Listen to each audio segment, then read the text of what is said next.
El Citroën C3 Aircross es el segundo producto de la gama C3, una gama que cambia en cierto modo la filosofía de la marca Citroën. Por supuesto, la marca francesa va a seguir apostando por el confort, por la funcionalidad y por el diseño en sus nuevos modelos, pero lo hará desde un segmento de precio claramente por debajo. Y es que tanto este coche como el C3 están desarrollados sobre una nueva plataforma global del grupo Stellantis llamada Smart Car, que está pensada para todos los mercados mundiales y que en Europa va a servir para hacer esencialmente coches económicos. El C3, este C3 Aircross, su hermano gemelo, el Opel Frontera o el Fiat Grande Panda, van a ser coches económicos. Su objetivo: atacar aquellos segmentos que parecía que los constructores europeos habían dejado en manos de las nuevas marcas chinas y, sobre todo, de Dacia. Si el C3 y el próximo Fiat Grande Panda van directos a la yugular del Dacia Sandero, que no olvidemos ha sido el coche más vendido en Europa en el año 2024, este Citroën C3 Aircross, con su oferta doble de 5 y 7 plazas, se sitúa en un lugar equidistante entre el Dacia Duster, que es un poquito más corto y claramente más todoterreno, y el Dacia Jogger, que es un poquito más grande, 7 plazas, y con un carácter un poco más familiar. Pero ya se sabe que muchas veces el equilibrio está justamente en medio, y eso es lo que pretende este coche. Así pues, vamos a conducir por primera vez este C3 Aircross y a sacar las primeras conclusiones. El C3 Aircross es un SUV, de eso no hay duda. Tiene una distancia libre al suelo generosa de más de 20 centímetros. Tiene unas formas muy cúbicas, imprescindibles para ofrecer una tercera fila mínimamente habitable. Tiene los pasos de rueda en negro y protecciones de bajos en los laterales y exhibe un aspecto robusto, alejado estéticamente de las formas suaves de su antecesor. Lo que no tiene ni tendrá es tracción a las 4 ruedas. El frontal es muy parecido al del C3. Y lo cierto es que ambos están inspirados en el del concept car Oli que Citroën presentó hace un par de años. De él derivan, por ejemplo, la forma de los faros, esta parrilla tan vertical, en este caso con este bigotito superior, y la posición preeminente del nuevo logotipo retro de la marca. Batalla generosa, puertas grandes, este montante trasero muy grueso que seguramente dificultará la visibilidad desde el interior de la tercera fila, pero sobre todo lo que más destaca en este lateral es esto, es esta línea de techo que se mantiene constante, que no cae y que lo que busca evidentemente es proporcionar una habitabilidad interior notable tanto a la segunda como a la tercera fila. Este es un coche, en definitiva, muy cúbico, muy pensado para ese uso familiar de 5 o 7 plazas y, sobre todo, de maletero grande. La trasera también es un poco de inspiración Oli por estos pilotos con esta forma de C, por la posición del logo encima de la franja negra. Pero es mucho más vertical porque este es un coche, como hemos dicho, mucho más cúbico y con mayor capacidad de maletero. También es mucho más vertical que el propio C3 Hatchback. Y la curiosidad del nombre destacado Aircross, el C3 está aquí mucho más discreto porque esta es la firma de los coches SUV de la marca. Finalmente, un último detalle. Fijaos en este piquito que hace aquí la plancha antes de la luz. Esto lo veremos cada vez más en los futuros modelos de Citroën. Y si no, cuando veáis el C5 Aircross, ya me contaréis. Dimensiones: 4,39 de largo, nada menos que 23 centímetros más que el C3 Aircross anterior y 5 centímetros más que el Dacia Duster. 1,79 de ancho y 1,66 de alto. La distancia entre ejes es de 2,67 metros. Cada vez es más difícil encasillar este tipo de coches, este tipo de SUVs que están a medio camino entre el segmento B y el segmento C. Este es un coche de segmento B claramente por plataforma, pero es un segmento B largo. Y digo largo porque, por ejemplo, un Seat Ateca, del que nadie discute que es un coche del segmento C, por lo tanto que está por encima, es 1 centímetro más corto.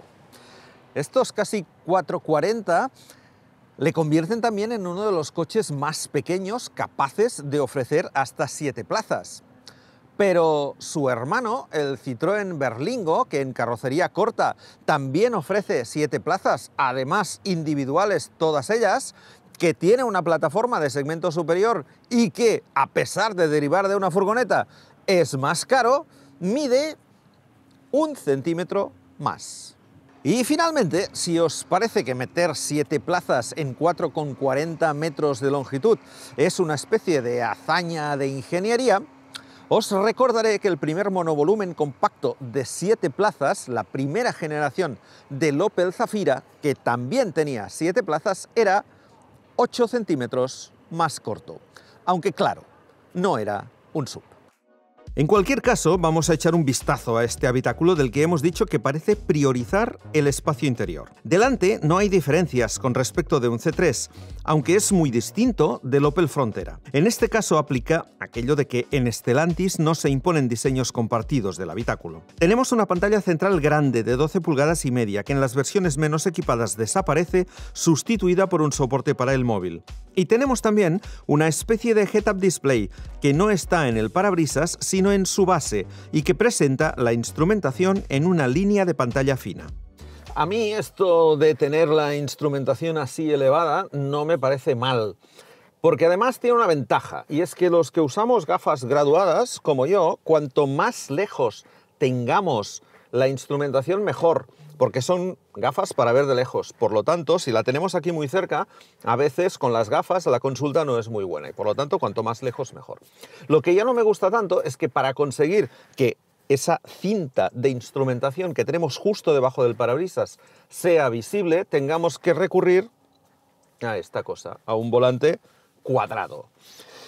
Si fuera completamente redondo, estaría justo tapando la instrumentación, y por lo tanto este es el motivo por el cual Citroën ha desarrollado este volante, que no solo es achatado por arriba, que para eso podríamos llegar a comprenderlo, sino que además es absolutamente horizontal en la parte inferior.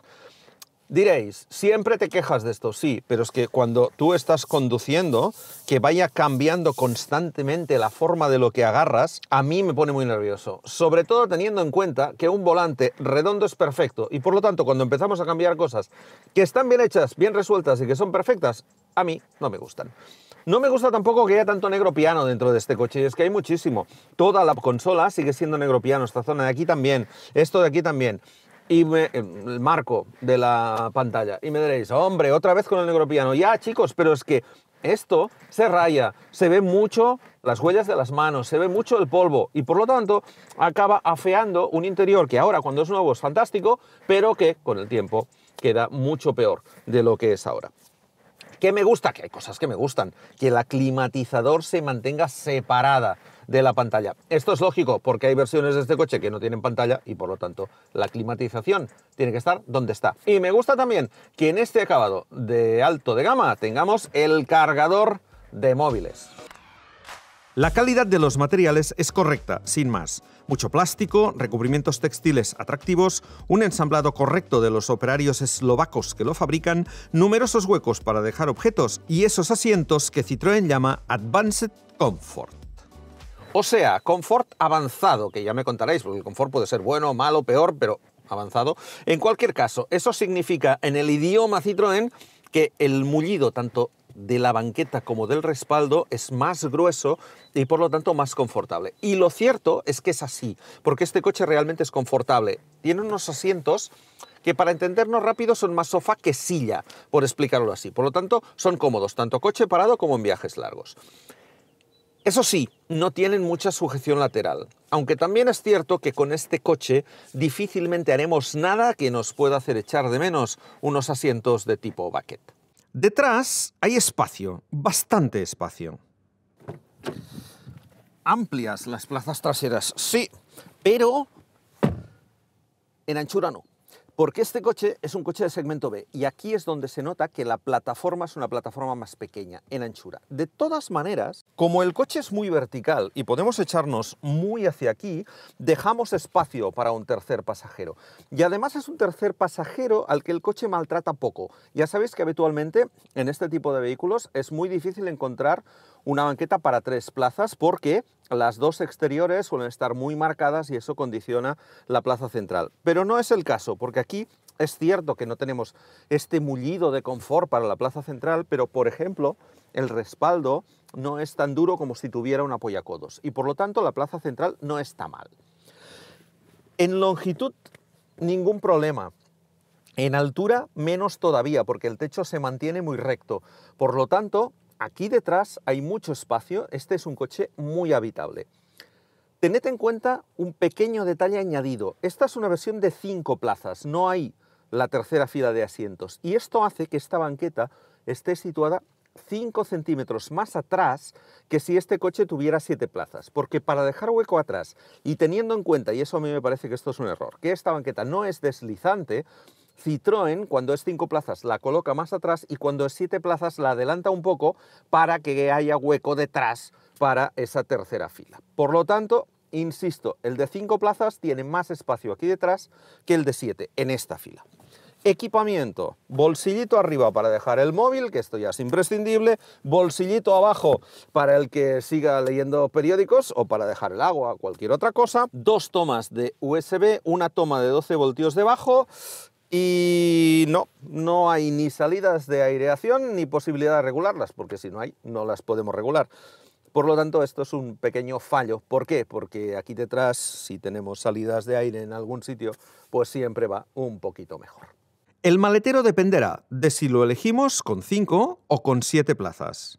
Pues sí, depende de si es de 5 o de 7 plazas el maletero. La apertura es manual, tiene desbloqueo eléctrico, pero hay que abrirla con las manitas hacia arriba, no es eléctrica. Y luego tenemos este doble fondo que lo que hace es enrasarnos con el plano de carga y después, una vez abatidos los asientos, también con los asientos. La diferencia es que las versiones de 7 plazas no tienen nada aquí debajo, bueno, sí, los asientos, mientras que aquí lo que tenemos es un doble fondo que nos amplía la capacidad hasta 460 litros, por 330 las versiones de 7 plazas. Esta es la diferencia. La versión eléctrica, como aquí debajo tiene batería y sus cosas y no ofrece 7 plazas, también tiene 330 litros. De manera que este, el de la versión híbrida y el de la versión de gasolina de 100 caballos, en 5 plazas son los maleteros más grandes del C3 Aircross. Insisto, 460 litros, que no está nada mal. El de 7 plazas, 330. Ahora lo veremos. Solo hay un 7 plazas en esta presentación, pero lo hemos encontrado y os vamos a enseñar el maletero para que veáis lo que os comentábamos. Con la tercera fila montada no hay maletero. Citroën dice que estos son 40 litros. Bueno, igual sí, pero lo cierto es que no hay maletero. Vamos a plegar esta tercera banqueta, un lado, el otro, y aquí, puesto que esto ocupa lo que ocupa, tenemos esos 330 litros que os comentaba anteriormente. Finalmente la marca proporciona este accesorio, que es una especie como de alfombra que podemos situar en estas dos partes, una y dos, y lo que conseguimos con esto es básicamente proteger la parte trasera de los asientos y poder utilizar mejor, puesto que llega hasta la segunda fila, este espacio que, insisto, es de 330 litros. Es lo que tiene tener que llevar siempre, lógicamente, embarcada esta tercera fila de asientos. Tal como os he explicado antes con el otro coche, esta banqueta del 7 plazas está situada un poco más hacia adelante. Perdemos 5 centímetros de distancia entre filas, entre la primera y la segunda, para generar espacio entre la segunda y la tercera, que es la que os voy a mostrar ahora. Levanto de aquí, levanto, si lo consigo, de aquí, echo el asiento hacia adelante y ahora accedo, o lo intento, a esta tercera fila. Voy a recuperar la posición del asiento con problemas porque tendré que apartar mucho los pies y luego intento colocarme de nuevo mínimamente. Mirad, es imposible que una persona adulta quepa aquí detrás. Por varios motivos. Primero, porque no podemos adelantar esta banqueta y ganar un poco de espacio. Yo tengo las rodillas absolutamente flexionadas y estoy golpeando ya. En segundo lugar, porque no puedo meter los pies debajo, no lo consigo. Debería llevarlos hasta allí. Aquí debajo no consigo, bueno, meter uno, pero abro mucho las piernas para poder meter el otro. Es decir, esto es para un uso ocasional, para ir del restaurante al cine, no más, y además que estén cerquita, o para niños que ya no viajen en sus sillitas, que lleven, por ejemplo, un elevador y que sean un poco más cortitos de piernas que yo. Aunque también es verdad que últimamente los niños, como crecen tan rápido, lo vamos a poder utilizar poco, estas plazas traseras del C3 Aircross. Pero al menos existen, lo cual siempre es, bueno, pues una ventaja para el que puntualmente las necesite. Disfruta de la mejor y mayor oferta de renting. Para todas tus vidas, coches.net. Vamos con las mecánicas. Capó arriba. Este es el C3 Aircross híbrido ligero. Monta el motor de 3 cilindros y 1,2 litros, anteriormente conocido como PureTech y que ahora no tiene nada que ver. Y no solo por el hecho de que ahora sea híbrido con una batería de 48 voltios, sino porque la famosa correa de distribución ha pasado a mejor vida y ahora lleva una distribución por cadena. Tiene 136 caballos y solo puede comprarse combinado con una caja de cambios automática de doble embrague de 6 velocidades.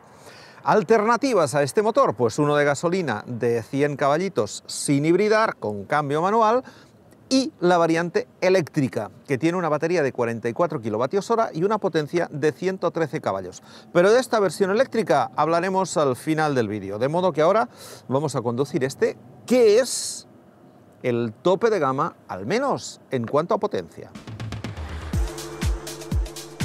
El motor lo tenemos más que probado ya en otros modelos, porque lo llevan todos los Stellantis de los segmentos B y C, y alguno más. Es de los mejores 3 cilindros de la categoría por rendimiento y con la hibridación ha bajado el consumo. El homologado está ahora en 5,4 litros a los 100, con 123 gramos de CO2 por kilómetro, lo que no le salva de pagar impuesto de matriculación. Pero ojo, solo si elegimos el de 7 plazas. Las versiones de 5 rebajan una décima, 5,3 litros, se quedan en 120 gramos y no pagan el impuesto.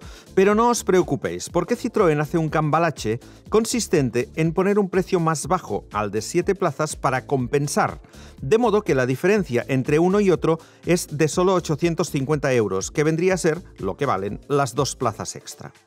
El motor es un motor que ya conocemos, que va bastante bien, que tiene 136 caballos, que no está mal, y que además tiene algo interesante que ya hemos descubierto también en otros modelos del grupo Stellantis que montan este mismo motor, y es su capacidad de aceleración desde abajo. A pesar de que es un motor de 3 cilindros que acostumbran a tener pocos bajos, de 1,2 litros, no tiene mucha cilindrada, en este tipo de motores el turbo empieza a soplar alrededor de las 2000 vueltas y por lo tanto al principio parece que haya poco empuje. Pero como este coche es híbrido y tiene esos 29 caballitos del eléctrico que son inmediatos, en el momento en que aceleras desde abajo tienes esa alegría inicial del motor eléctrico, luego entra el turbo y por lo tanto no se produce ese efecto, digamos, de tener que esperar un poco a que entre en acción el turbocompresor cuando aceleras desde muy bajas vueltas. Y eso está bien, porque le da al coche un pequeño plus de agilidad en cuanto a respuesta de motor. Además, esa hibridación hace que gaste menos y eso también es interesante. Gasta menos esta variante de 136 caballos hibridada, por ejemplo, que la de 100 caballos que no tiene esta hibridación de 48 voltios. Y finalmente, la caja. La caja es una caja de doble embrague de 6 velocidades que va francamente bien y que además trabaja muy bien donde menos me lo esperaba, que es en carreteras reviradas como la que estoy ahora. ¿Por qué digo eso? Si vamos a un ritmo más o menos tranquilo, la caja acompaña muy bien la conducción a la hora, por ejemplo, de bajar marchas. Cuando levantamos el pie, al frenar un poco, inmediatamente baja una marcha e incluso dos, y eso lo que hace es que nos ayuda mucho en la conducción. Mucho. Sí que es cierto que no podemos manipular esa caja de ninguna manera, ¿vale? Es decir, no podemos, por ejemplo, subir y bajar marchas mediante unas levas, porque no las hay, tampoco mediante la palanca, por lo tanto la caja siempre es soberana en ese sentido, es ella la que decide. pero el hecho de que realmente interprete bien todos los estilos de conducción, insisto, incluso el que podamos hacer un poco más dinámico, que baje bien las marchas, que nos permita tener freno motor, eso hace que la conducción de este coche, a pesar de no poder manualizar el recorrido de la caja, poner la marcha que realmente nosotros queramos, lo cierto es que la caja lo que hace es, en la mayoría de las ocasiones, coincidir con lo que haríamos con un cambio manual, y por lo tanto eso está bien resuelto. Este chasis Smart Car está pensado para coches baratos del segmento B, fabricados en Brasil, en la India y sí, también en Europa. Es un chasis simple, con un eje delantero McPherson, uno trasero de barra de torsión, discos ventilados delante y tambores traseros, como si fuera, qué sé yo, un Audi Q4 e-tron de 340 caballos, por ejemplo. Citroën, en su obsesión por conseguir el mejor confort posible, utiliza en este coche y en el resto de sus modelos una amortiguación en dos fases. Tiene unos amortiguadores, este C3 Aircross, con una primera fase en compresión relativamente blanda, que lo que hace es neutralizar cualquier tipo de baches. Y eso está muy bien, porque cuando vas conduciendo cualquier bache, el coche lo encaja muy bien, no lo retransmite al interior y por tanto eso nos permite que los que utilizamos el coche, incluso sobre todo los que van en la parte de atrás, pues no noten esos baches. Eso está bien. Lo que sucede es que normalmente cuando montas unos amortiguadores blandos, suele pasar que al ser todo el recorrido blando llegan a hacer topes y por lo tanto el coche se mueve siempre mucho. En este caso lo que Citroën consigue con estos amortiguadores de doble efecto es que cuando se ha pasado la primera fase del recorrido y se entra en una segunda, ahí estás más firme. Por lo tanto, el coche no rebota tanto y sí que es cierto que en curva, por ejemplo, se nota esa primera extensión, pero luego el coche queda bien controlado. No sigue haciendo eso y por lo tanto no hace bambalinas, para entendernos. No rebota ni se levanta mucho. Por lo tanto, sí que es cierto que la primera fase consigue que sea confortable sin esa, digamos, sin ese inconfort que luego genera una suspensión muy blanda. En ese sentido está bastante conseguida esta suspensión, sobre todo en un coche que no tiene evidentemente ningún tipo de veleidad deportiva.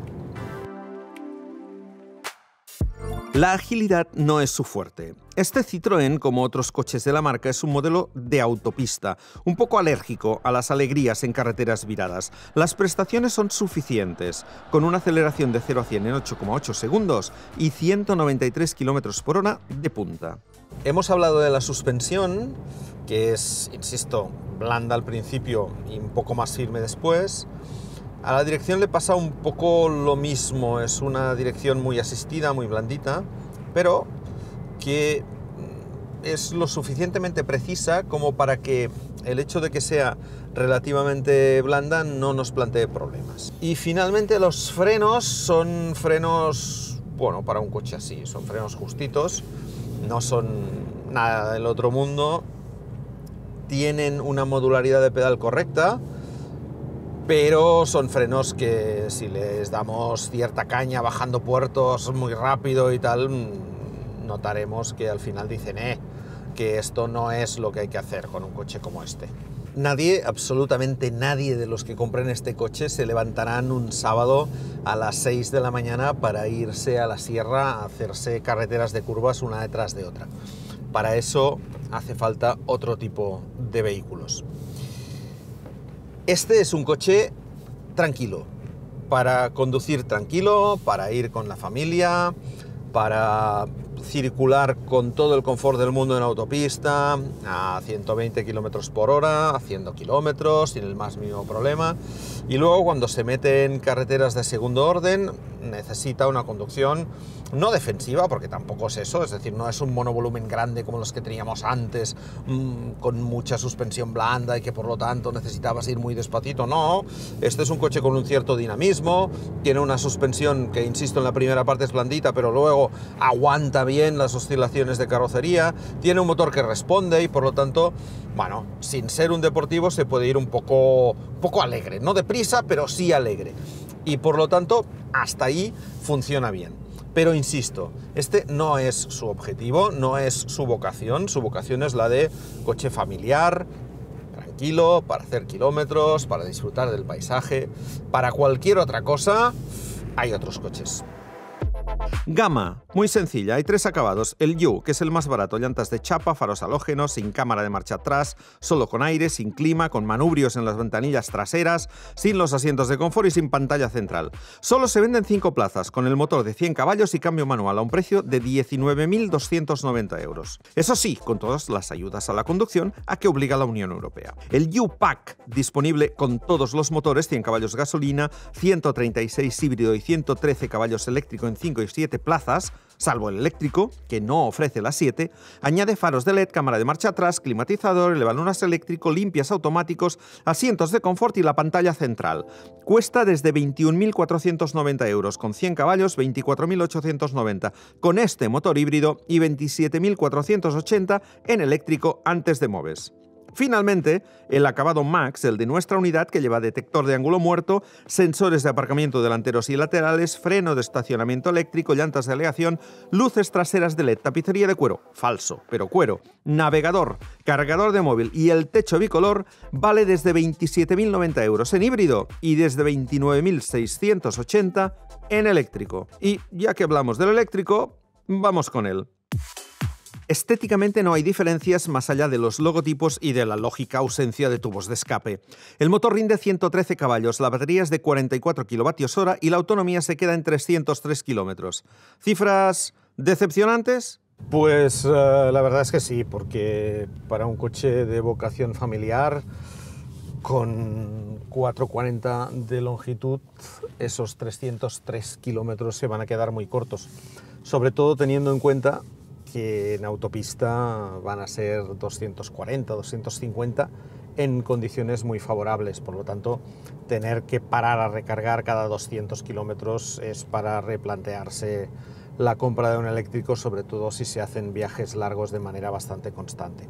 La marca, de todas maneras, anuncia que durante este año 2025 se lanzará una segunda versión eléctrica con una batería más grande y con una autonomía homologada de unos 400 kilómetros, que es más o menos lo que ahora tienen todos sus hermanos dentro del grupo Stellantis, todos los coches eléctricos del grupo, con el motor de 156 caballos y la batería de 54 kWh, que no obstante están pensados para utilizar la plataforma justo superior a la que utiliza este C3 Aircross. El problema es que cuando este llegue ya no estaremos hablando de un desde 27.000 euros y probablemente superaremos los 30.000. El eléctrico además tiene un consumo elevado, con 18,3 kWh a los 100 kilómetros. Si aplicamos ese consumo para hacer 303, necesitaríamos una batería de 54 y no de 44, de modo que a consumo medio, autonomía de 250 kilómetros aproximadamente. Este coche en realidad lo que demuestra es que la conjunción de eléctrico barato solo se consigue montando baterías pequeñas y por lo tanto sacrificando la autonomía. Pero lo cierto es que como coche eléctrico urbano, porque esa será finalmente su vocación, no va nada mal. Es un coche que acelera bien, hasta 50, 60, 70, porque el 0 a 100 ya le cuesta un poco más, lo abate en 12,9 segundos, que es bastante tiempo.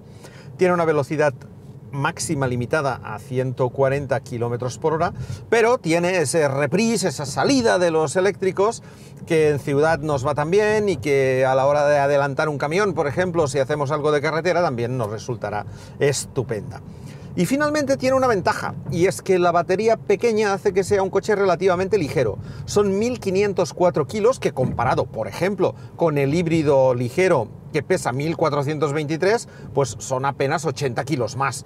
Y eso hace que el comportamiento en carretera apenas varíe. Todo lo que habíamos dicho de comportamiento dinámico aplicado al híbrido nos vale también para este eléctrico, con esta pequeña diferencia, que mientras que el híbrido acelera más de 0 a 100, este acelera más de 0 a 50. El eléctrico solo está disponible con 5 plazas. Con ello se consigue preservar la habitabilidad de la segunda fila de asientos y no hace falta que los pasajeros de esta fila vayan con las rodillas muy flexionadas. Citroën C3 Aircross, este es el eléctrico, pero es exactamente igual que el de combustión. No cambia nada, solo los logotipos. Un coche honesto, que realmente cumple con lo que promete, un coche de precio razonable, iba a decir barato, pero es que hoy barato prácticamente no queda nada en el mercado, y que ataca directamente a unos coches de éxito en nuestro mercado, como son los Dacia Duster y Jogger, uno con 5 plazas, el otro de 7, el Citroën tiene las dos opciones. Un coche, por lo tanto, para familias jóvenes, con niños pequeños, o para seniors todavía activos y que tienen que llevar de vez en cuando a los nietos. A todos ellos, eso sí, les rogamos encarecidamente que se decidan por el de 136 caballos. No es tan barato, sin ser caro, y ofrece un poco más de potencia, la facilidad de aceleración propia del híbrido y además un consumo bastante más reducido, que es algo que siempre es interesante.